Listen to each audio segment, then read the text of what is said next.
Kepala Kepolisian Daerah Bali, Irjen Pol Daniel Aditya Jaya memimpin pelaksanaan apel pagi di halaman depan Mapolda Bali Denpasar. Apel tersebut diikuti oleh Wakapolda Bali, pejabat utama PJU Polda Bali, dan personel Polda Bali.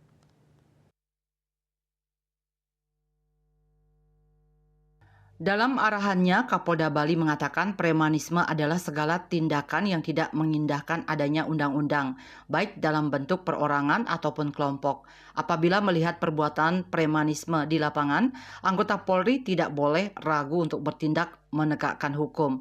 Selain itu, anggota Polri harus melakukan tindakan tegas terhadap tindak kejahatan lainnya.